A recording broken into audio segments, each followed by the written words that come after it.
Hello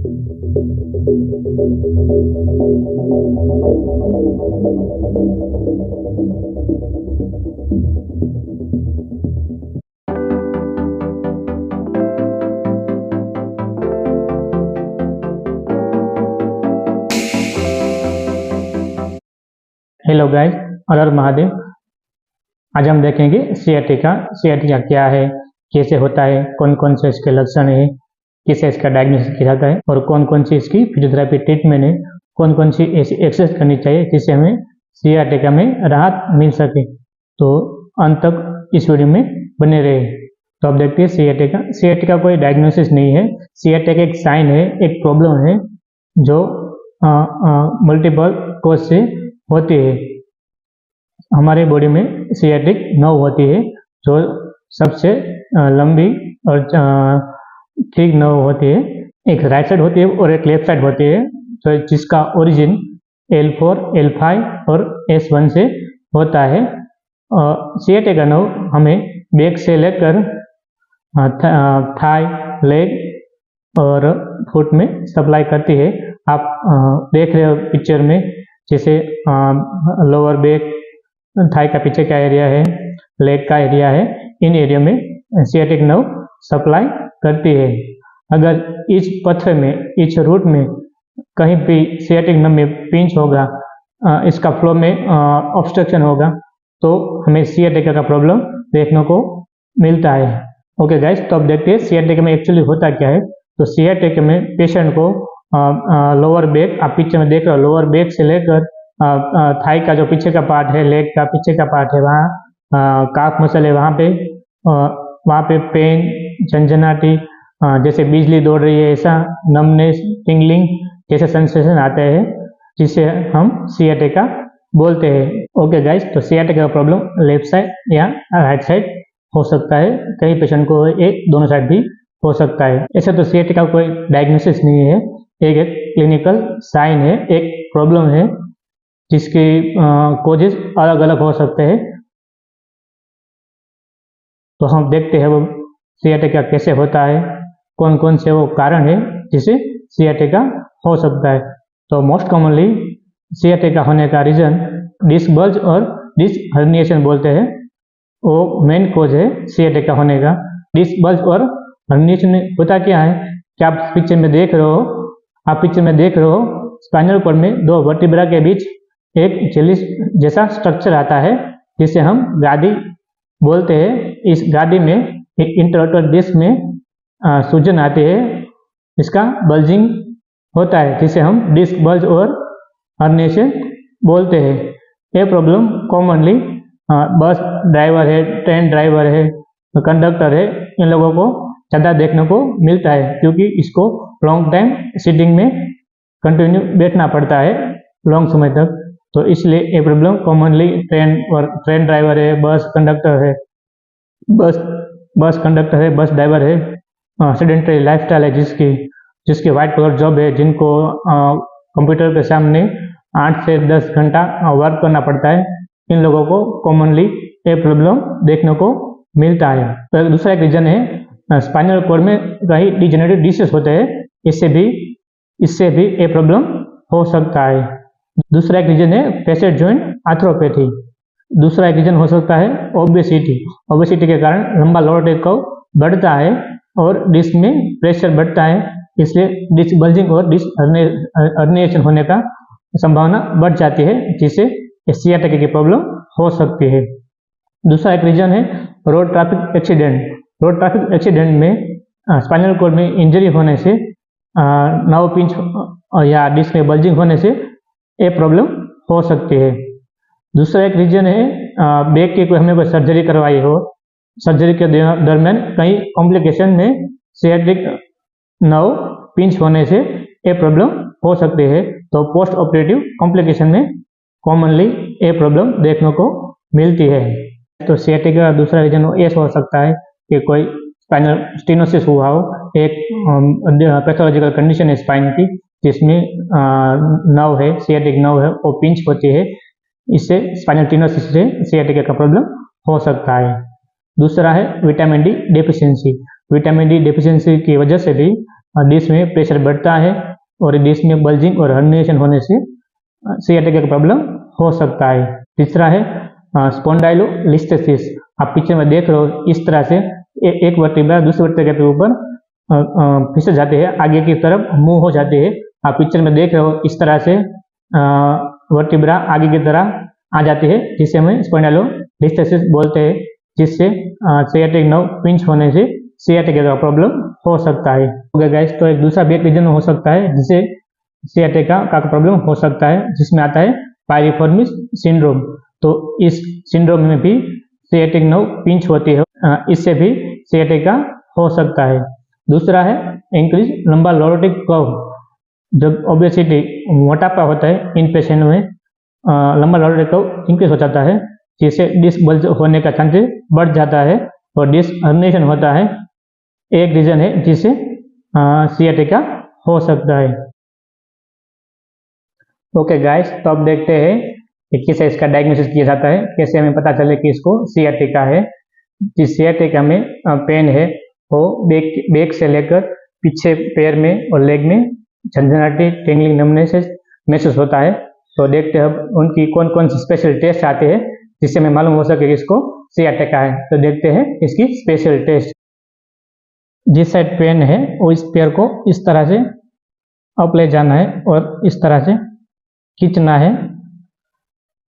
इस position में patient को पेन, टिंगलिंग, नमनेस पीछे कमर से लेकर इस पैर में थाई है, पीछे लेग है, इसमें दर्द महसूस होगा। तो ये टेस्ट पॉजिटिव है।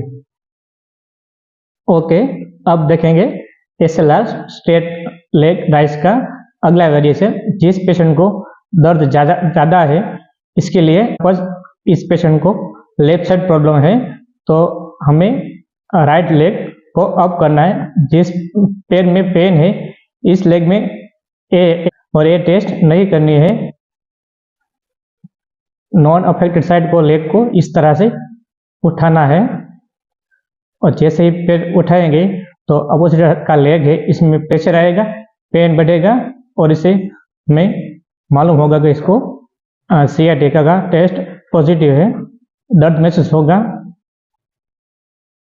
ओके गाइस, तो अब देखते हैं तीसरी स्पेशल टेस्ट जिससे हमें मालूम हो सके कि इसको सियाटिका है।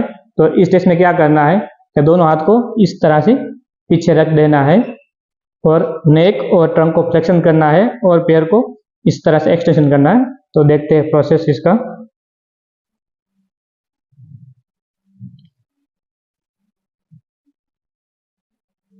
जब इस तरह से करेंगे तो पैर में pain, tingling, numbness, burning sensation और जैसे बिजली दौड़ रही है पैर में, ऐसा महसूस होगा, जिससे हमें पता चले कि इसको सियाटिका पॉजिटिव है। तो ऐसा करने से जैसे हम पैर को सीधा करेंगे इस तरह से और नेक को इस तरह से करेंगे, तब हमें पेन होगा, दर्द होगा, टिंगलिंग, नमनेस सेंसेशन महसूस होगा और जैसे पैरों में बिजली दौड़ रही है ऐसा महसूस होगा। ओके गाइस, तो अब देखते हैं फिजियोथेरेपी ट्रीटमेंट कौन कौन सी स्ट्रेचिंग करनी चाहिए जिससे हमें सियाटिका में राहत मिल सके। तो देखते हैं बारी बारी से सभी स्ट्रेचिंग एक्सरसाइज।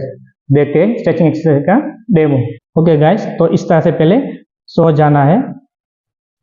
जिस लेग अफेक्टेड है, इस लेग से हम स्टार्ट करेंगे। इस एक्सरसाइज का नाम है knee to chest touch. Knee to chest touch.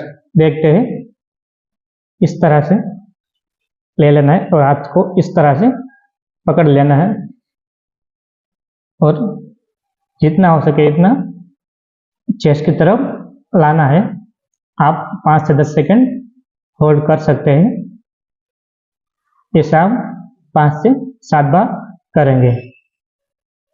Leg change करेंगे, हाथ से इस तरह से ग्रिप बना लेनी है और चेस्ट की तरफ खींचना है।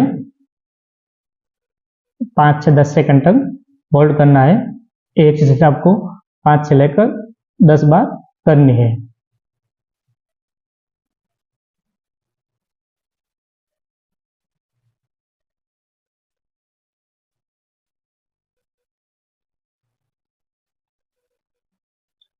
ओके गाइस, अब देखते हैं next exercise, double leg knee to chest touch. देखते हैं इस तरह से दोनों नी को लेकर इस तरह से ग्रिप बना लेनी है और नी को चेस्ट की तरफ खींचना है इस तरह से।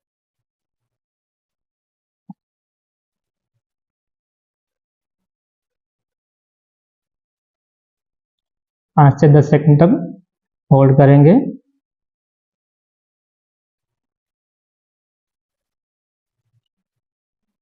एक्सरसाइज भी आपको 5 से 10 बार करनी है। अब देखते हैं नेक्स्ट एक्सरसाइज, इस तरह से नी को बेंड कर कर ए पैर को इस तरह से रख देना है और हाथ दोनों हाथ से इसको इस तरह से ग्रिप बना लेना है और चेस्ट की तरफ खींचना है इस तरह से।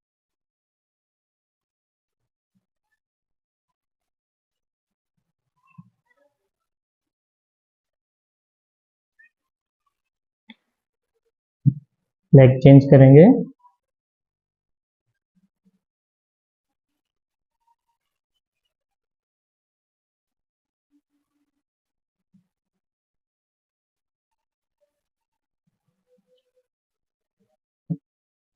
ओके गाइस, तो अब देखते हैं नेक्स्ट स्ट्रेचिंग। देखते हैं चाइल्ड पोज। तो इस तरह से पोजीशन ले लेनी है और इस तरह से स्लोली स्लोली आगे ग्रेजुअली जाना है। दोनों हाथ में स्ट्रेच महसूस होगा। इस पोजीशन को 5 से 10 सेकंड तक होल्ड करना है।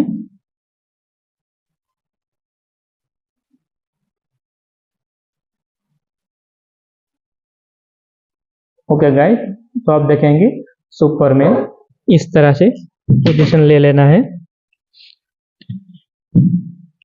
लेफ्ट लेग और राइट हैंड को इस तरह से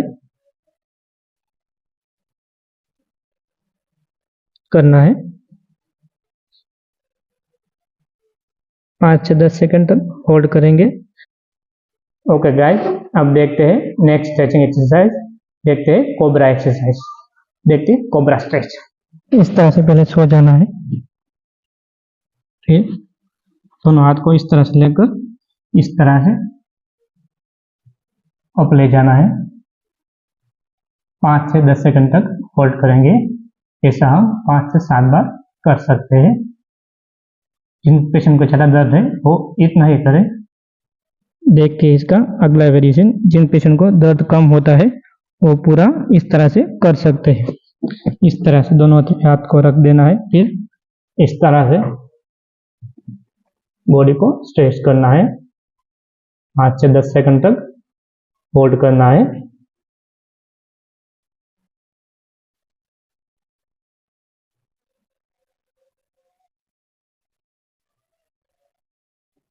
ओके गाइस, तो अब देखते हैं डिकम्प्रेशन और ट्रैक्शन एक्सरसाइज।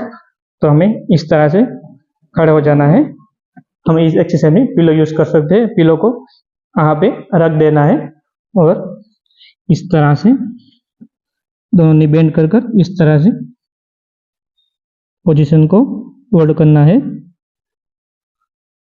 5 से 10 सेकंड तक होल्ड करेंगे और ऐसा हम 10 बार कर सकते हैं।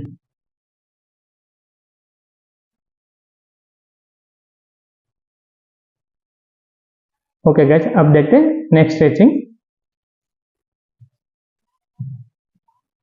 इस तरह से सो जाना है और इस तरह से लेग क्रॉस कर कर ये हाथ को इस तरह से खींचना है। 5 से 10 सेकंड तक होल्ड करेंगे।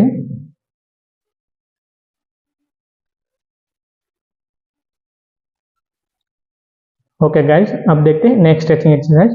देखते हैं हैमस्ट्रिंग का स्ट्रेचिंग। इस तरह से स्टूल रख देना है और पैर को इस तरह से रखकर इस तरह से थोड़ा सा बेंड होना है। ये वाला हिस्सा स्ट्रेच होगा। ये पोजीशन 5 से लेकर 10 सेकंड तक होल्ड करनी है।